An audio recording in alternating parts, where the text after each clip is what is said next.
Hello, fabulous friends, fans, and superstars. Welcome to Synchronicity Web TV. I am your host, Nadiya Shah, and this is your moment of synchronicity. Well, what can be said about Quan Tracy Cherry? I just love Quan so much. He has taught at Synchronicity University before. He is a nerd like me, and he is just one of these really brilliant astrologers that I love so much, and you're about to see why. I remember when he taught at Synchronicity University before, the way he was just able to capture the attention of students and just go with it, the passion and insight and that academic rigor all coming together. It made such an impact. So I'm really excited that Quan is back at Synchronicity University, this time as part of the September 2022 speaker series, where for a very limited time, you can choose your tuition rate as low as just $5 a class, an unheard of rate to learn from the likes of astrologers like Quan, as you are about to see. Quan, welcome. Thank you for being here. Thank you. I'm glad to be here too. So I appreciate you calling me through.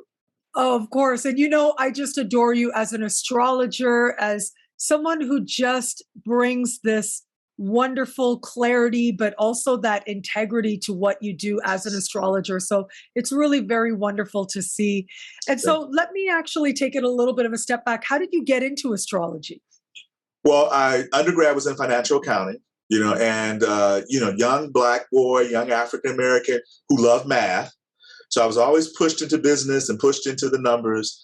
And so my first entree into these arts was numerology. And in that same day, I was doing numerology charts, and then I was doing tarot cards about a week or two later. And then astrology came through, and didn't know how to make a living at it. So I tell people now I went to law school, became a lawyer to be an astrologer. So it's still law. It's just I'm using a different language. So, wow. And it's about following one's passion. And I did not have the passion for people in conflict. The law, it's adversarial, but astrology and numerology and tarot, everyone who comes across my doorstep wants to see me.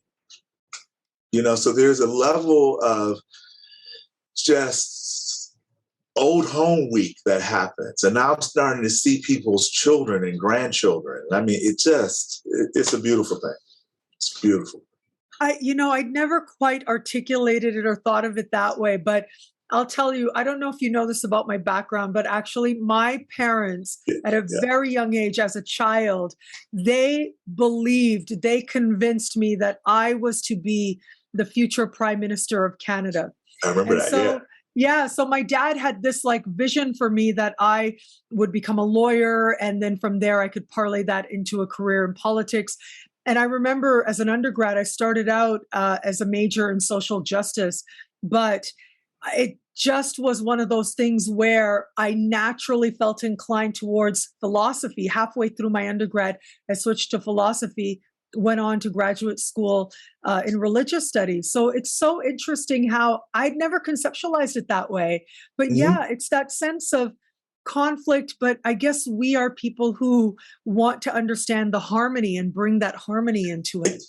Exactly, because it has this aspect of, and my father wanted me to come back to Michigan and take the Michigan bar because he was an appointee of the mayor of Detroit. And so it would have been a natural fit for me to go back to Detroit and serve that area.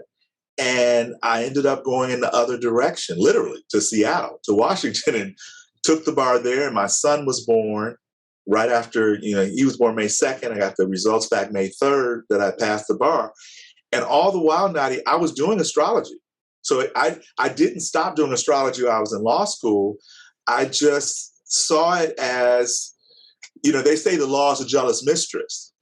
Well, I see astrology that way, that there's always another detail that you can get obsessed about. And that's why I love being called a nerd. I love that aspect of I'm passionate and I'm not afraid to show my passion. And if that's a little bit repelling, well, God bless you in America. But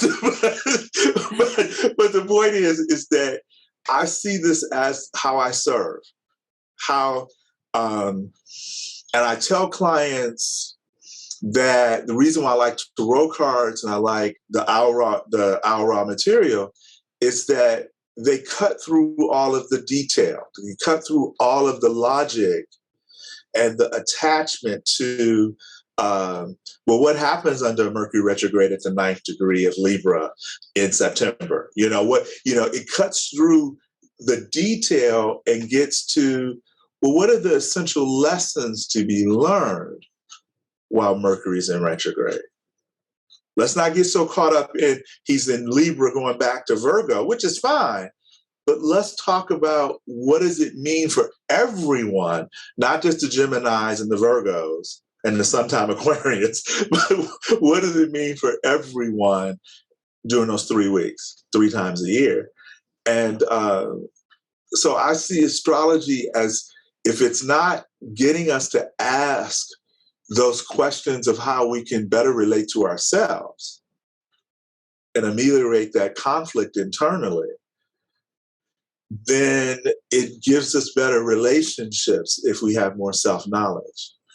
And so I just love it. I mean, and I love being able to talk to people not as a counselor or therapist, but to use the human side of counseling and listening.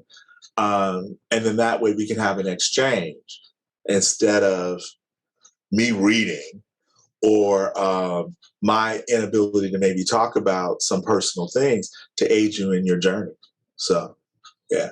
It's such a beautiful intention in terms of how you use astrology. Yeah. Okay, so going back, because you did this wonderful segue where you mentioned our raw material, right? Yes. That's what your class is going to be about with the September speaker series of Synchronicity University. So what is that? I mean, I think you just described it a little bit, and especially in relation to Mercury retrograde, you just touched on it. But how about, can you talk about what that means for Mercury retrograde? Like, how would we connect those ideas? Okay. How would we understand that? Yeah. We would understand that our raw material is a natural practice of water, breath, and physical alignment. And there are 12 pillars for our raw material. And each week brings us a different pillar. And it starts at the equinox and the solstice. And it just keeps repeating itself. So the first week is mentors, who we are, the lessons we learn, the parents that we have. And when we connect from the first week, and we can go through each of the weeks, and we end in the 12th week, which is wholeness, which is accepting every moment as perfect. And our raw material is balancing the ego, which we can get attached to the ego, the identity of I'm an Aries, I'm a Sagittarius, I'm a Libra, and we miss the soul of it. What's the essential raw material that we're all rooted together, we're all connected together? And how does that energy of the sign come from a soul, S-O-U-L perspective? How does our soul voice itself through Gemini, the third sign? And the third week, every week, is food. So instead of saying Gemini, our raw material says, let's pause and let's think about not only food, but the essential lesson of food, and if I just go back to my notes, would be our nurturing. So you don't think about Gemini in particular as a nurturing energy. We tend to give that to Cancer. But if we start to think of Gemini as where we begin to separate, we have siblings, we have parents, we have an environment, then we can start to feel from an ego level our separateness, where we don't feel fed, we don't feel nurtured. So if we start to look at our Gemini and our Mercury retrograde times by extension of how we nurture each other through speech, how we nurture each other through saying we appreciate you, how we see food more metaphorically than just food deserts or where we eat, again, ego physical, we see it more as the exchange of ideas. And then we get a different attitude than I'm Gemini, No, I really could, because when you think about our essential energies of Gemini, it is exchange. It is the ability to feel an interconnectedness with our people and our environment, which is a soul thing, not necessarily an ego thing. So the 12 weeks repeat themselves. And what I want to help people do is to simplify the signs, the big energies of the Aries. So if Aries is our mentors, which represents the raw material we come out of, as we come out from our parents, from our environments, then Taurus, the second week is music. And so music is the throat, the singing, and Taurus' essential energy is our aspirations. I mean, could you imagine your life, whether you listen to music or not? Could you imagine your life without music? You just, and each of these weeks have a spiritual, emotional dimension, a spiritual dimension, a mental dimension, and a physical dimension. So we're still working in the laws of the four elements, but just demystifying, detangling because you say Cancer, and how many times do you mention something in astrological language, Nadiya, and your client immediately goes into, I don't know anything about that. They go into the ego attachment to what they don't know. And one of my favorite questions that our raw material ask everyone, week 4 is ignorance, which goes to Cancer. And I love asking my Aquarian clients, out of all the knowledge there is to know, what percentage of it do you think you know? And I will tell you, almost all Aquarians say like 0.001%.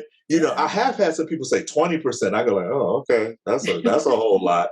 But when you stop from a soul level and you think about ignorance, and the soul is here for us to deliver the compassion of how we're rooted or connected together, then you'll have more compassion for people because you'll say they may not know, that they may not have an understanding of, again, if ignorance goes to Cancer, and the soul energy of Cancer is our safety, then what I would like to talk about or really teach people is the understanding of, if we're ignorant of other people's family stories about what they see as safety vis-a-vis how we see safety, how we feel and experience safety, then we'll have more compassion for when there's conflict or when they do something that we're ignorant of their intention. Because it's easy from an ego perspective, so that's how I cook chicken cacciatore, whatever it may be. And so our raw material is that ability to breathe, because we're drinking water as a symbol of the interconnectedness and the source of life, but water as what we need to keep replenishing who we are on very basic levels. But breathing, that's the first thing we do when we have stress, is we say, take a breath. And even though I sometimes see myself as a yogi, because I do practice yoga, not as much as I would say in an ideal world I would want to, but the point that I'm making is that even meditation can sometimes seem lofty. And I tell people that our raw material is when you consciously are aware of your breath, you're meditating. It's that simple. Granted, we can add the different asanas or poses to it. But when you pause and take a deep breath, certainly when somebody stresses you out or when there's a conflict, which week 8 is conflict, the 8th sign is Scorpio. And anybody who knows anything about Scorpio knows that the more soulfully driven Scorpio knows that all conflict is within. Mm-hmm. The shadow and the warrior is inside.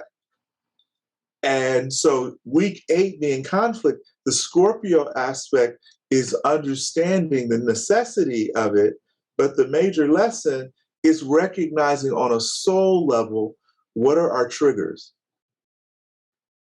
So you have to have enough self-knowledge to get that. And so it goes through each week, and we offer, different contemplation or small groups. Right now it's in its beginning stages. And this is the first time I'm testing it out in public with astrologers, with, anybody.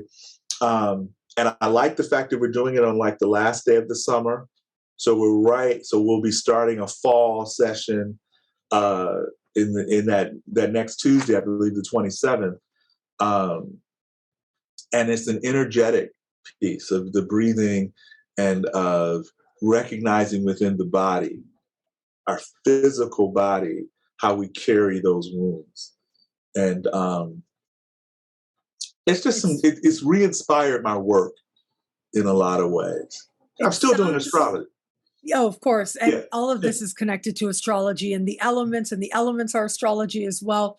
And so it sounds really beautiful. As I'm listening to you, I'm thinking about, yes, there's these like ways in which the weeks and the elements and the way that they hold signs connects to the sign that you're in at a given moment as well. So there's that relationship and that nuance. But also, as you were going through, you were talking about like specific signs as well. And I really loved that. I thought about how you described some of the core energy. So far, you've covered Aries, Taurus, Gemini, Cancer. You used the word ignorance. And I also thought about how ignorance is also innocence in a way. And that's the thing that I think when we judge people for their ignorance, or we judge ourselves for who we've been in the past because of our ignorance, forgetting sometimes that it's actually a type of innocence as well. And innocence is a necessary part of being able to engage life that much more. Yes. And you spoke about Scorpio as well. So how about this? How about we just quickly touch on the other signs as well for those people who are watching, so that they can understand how the signs are actually understood with this depth and the raw material that you are touching on as well. So how about we go to Leo? Got it. Well, Leo is, again, the fifth sign. And so the fifth week is emotion, right? So, and the first, just like Aries, Leo, and Sag are the first of personal, interpersonal, and transpersonal. Aries, Leo, and Sag, the first weeks of our raw material are emotional. I mean, how emotional are we about our mentors, Aries? How emotional are we in Leo?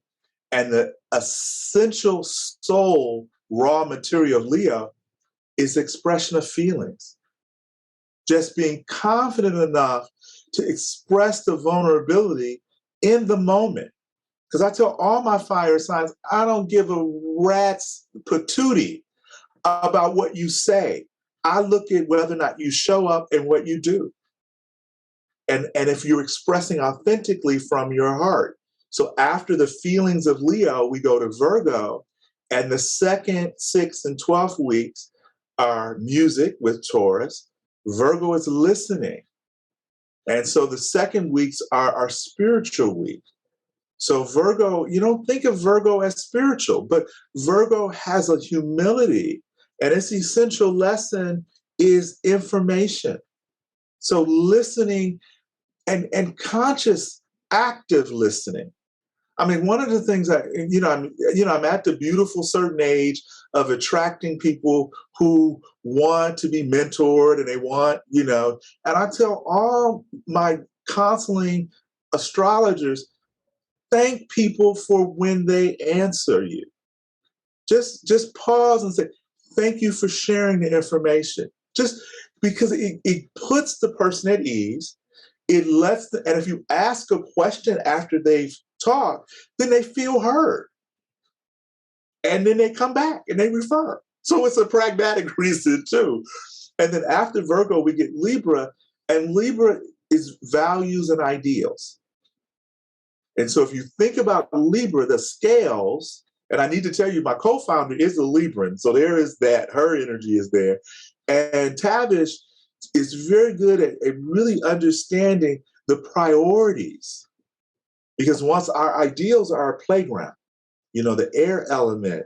And it's interesting that the Libra, the 3rd, the 7th, and 11th weeks go to the air element, and that's the mental plane in our raw material. So it's where it is an alignment between air is mental and air is mental in our raw material. And a lot of this was just channeled or just kind of came to us as we were working this through. And the values and ideals, I mean, let's be clear. If we didn't have the air element, we wouldn't get along with each other. We need those people who take the breath, take the space, that set the priorities, and that's the ideals. And then the values are what we actually act on in the physical world. So Libra is doing that. And then I mentioned Scorpio with the conflict. Well, we can have conflict because we don't know each other. Ignorance is the 4th week, which is Cancer, 8th week. So we don't know our triggers. But if we do the work of learning our values and ideals, and that's one of the weeks we asked you to write a list. If we do that, then we'll know what we value and we'll know what we're willing to fight about.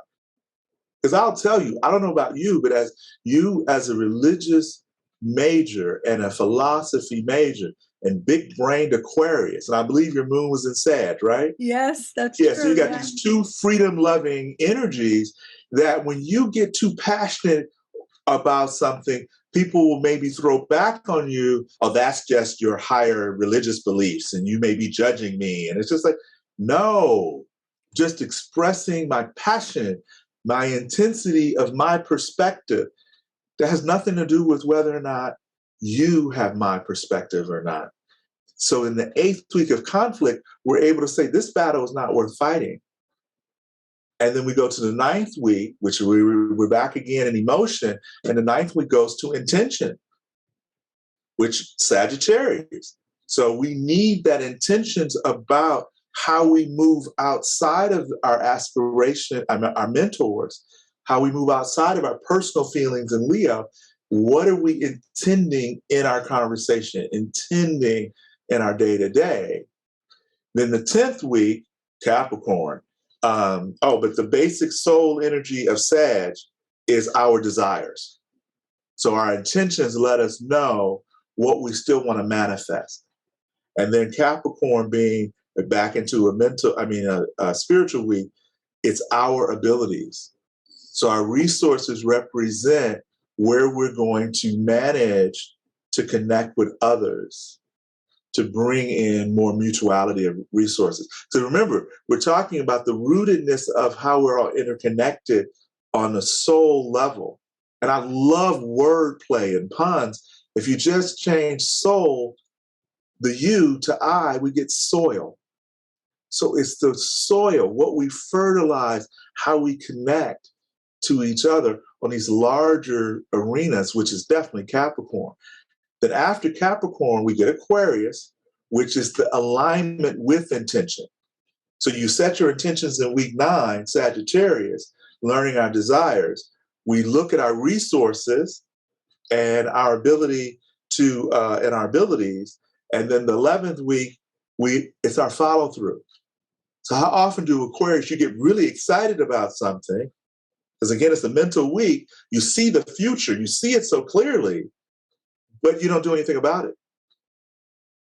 You may air it out, but you don't actually take tangible physical action on it. And that's why I love the tarot card that typically goes to Aquarius. It's the star card, where you have the nude woman, which is her vulnerability, her openness, and she's standing at a pool and one foot is in the water, but the knee is on the ground, on the beautiful garden.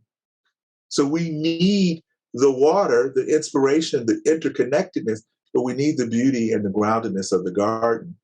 And it all ends in week 12, which is wholeness. And Pisces, I mean, come on, the beautiful symbolism of Pisces and wholeness, of accepting the moment of everything as it is. And that's where we have absolute and unconditional love, which, like charity, begins at home. If we're not absolutely loving of this vehicle that we came in and all these miscellaneous chitta-rotaha, these thoughts and whatever. We can't give something to someone that we don't own and possess ourselves. And it starts at having the absolute and unconditional love that wholeness brings. And then and we get 2 weeks for wholeness because there are 13 times 4, 52. So the last 2 weeks of every season, we get to experience wholeness. And how does the soul speak to us? What's the soul's voice? Speaks through synchronicities. Speaks to those alleged coincidences that we have no control over. We just have our egos to be able to recognize the inherent unity of our raw material. So there is this aspect to how we're all interconnected that I'm just loving. I'm loving it too. Yeah. Incredible. Just, I loved how you put that together. You connect the weeks and the signs. And so I feel, as I was listening to you, that people can not only understand through your class, especially working with the different weeks, to understand the themes of the different weeks, but hopefully to reflect a little bit more on themselves. Just as I was listening to you, I was thinking about, as you said, Sag moon, Aquarius sun. I felt like I understood it with greater depth. Now, the thing, though, is that I do have a Cancer rising. And so I'm good at hiding it. Yeah, exactly. The judging part of me. Yeah. And the Cancer rising, Cancer being the fourth sign and being so reflective. People forget how reflective water and Cancer is, that they miss your freedom-loving, you just want to dance like nobody's watching, right? They miss that because they get caught up in you're being the consummate listener or you're being the consummate there for them. And they don't even sometimes see you. But it says a lot about when you talk about your dad and the Cancer Capricorn, just the axis. Because Nadiya, I'm even starting to talk more about releasing the use of the word opposition and start to talk about, because opposition automatically places an adversarial and binary language. So let's talk about complementary energies. What does Cancer and Capricorn share in common, and how are they on a spectrum instead of these binary points? I mean, because I'm having a number of clients that are non-binary, that are very sensitive to integrating these extremes, and when you think about Cancer, Capricorn just in of itself, they have responsibility in common. I mean, the ability to respond, the ability to pause and breathe before you react to, thou shall be like this. Nadiya, thou shall be a lawyer. And your freedom moon and Sag, and then your Aquarius, I just love when I run into Aquarians that have your story, because it says that your first community, which is your family, you were loyal to the inner truth and you aligned with that intention instead of grousing or grumbling or being resentful by going along with something that didn't fit with your actual true free spirit. So our raw material just gives me just another language, and it also helps, I think, the lay people. No, I can say it better. Tavish Cardiff, one of the co-founders, she has a real affinity with Thomas Paine and common sense, and actually, and Cicero. So those are her serious philosophers. And I got a reading about a couple months ago, and the person said Notre Dame was hanging with me, and I was like, really? Okay, I'll take that. But then he said someone that I didn't even think about. He said, do you know who wrote Sherlock Holmes? And I said his name backwards. I said Doyle, Conan, Arthur. It came in reverse, right? And I said, oh yeah. And then I realized it was the other way around, and did some research. And he was incredible about the spiritualist movement in the late 19th century that I had no idea. But one of the things he learned was that when they approached the spirits in the invisible plane with a sense of curiosity, of even ignorance about what they didn't know, the ectoplasm actually responded and became more powerfully transmitting to the medium. But it was exactly the other way if they approached it with the skepticism, a cynicism, or a kind of, you have something to prove. And I feel our soul is like that. When we approach our soul, Nadiya, from, I know you have the lesson plan that is my life. I know that you have the purposes that my life is made on, that I'm rooted in. We create this cocoon and this to keep with the physical soil metaphor, we create this garden. And we also have that the water element would represent, or the physical weeks of conflict and ignorance and wholeness would represent our ocean. The air element, our mind, would represent our architect. And then I'll go into the class about what represents our sky, that unlimited expansiveness of the fire element. And then ocean, sky, architect, and then the physical world is our gardener. And so it's still language, it's still words, but it's words that are marketed more toward our hearts. Because I know as an astrologer, we can get so ego attached to our esoteric knowledge. You know, I know that my sun and Pluto have a sextile to each other. And at age 51, which is the 51 degrees, that's when I'm going to go through a crisis. And I actually did, because I do have a sun Pluto sextile. And at 51, I did have to confront my mortality. I was in Amsterdam and I ate some bad food and I didn't get the right medication. And it was just drama. Fortunately, I'm still here to talk about it. But but the point that I'm making is that we can get so attached to the detail in astrology that we miss the soul to soul connection between us and the people we're serving. And so our raw material is just, I would feel like a love letter, a love language. Wow. To the rest of us. To approach the soul with curiosity, as if it already knows the plan, as if it already knows its destiny. That's part of what our raw material is meant to show us. That is so beautifully said. Quan, I adore you. Thank you so much. And again, you guys, Quan Tracy Cherry is going to be at Synchronicity University once again as part of the September 2022 speaker series. For a very limited time, you can choose your tuition rate as low as just $5 a class to learn from this incredible faculty that we are going to have in September at synchronicityuniversity.com. And may I just say that right now, our raw material is totally philanthropic. We're just looking for investors. So you can go to ourrawmaterial.com if you want to get ahead. It's an Instagram channel.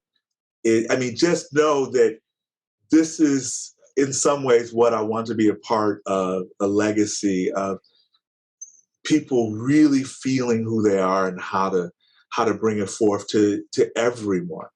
I love it. It's like this very cutting edge, new way to understand, but also really graspable to students of astrology. So it has that element that is within the established archetypes, and yet it's like a new framing that can end up being so valuable. That is really, a part of where I think you shine. It really is about making a contribution to astrology, not just like sort of recycling what's been done, but doing things different enough where you respect our ancestors, you respect them, have reverence, but at the same time, build on their knowledge. Contribute something that our descendants in astrology will be able to then look at as a development. I think that's really when we as astrologers are at our best. And that's why I adore and love you. And you ask me back to do anything. If it's in my power, well, power uses us. Then I'm there for it. So I appreciate you. I adore you. Thank you so much, Quan. Thank you. All right. And thank you, everybody out there, for watching. And until we connect again, take care. Bye. Bye.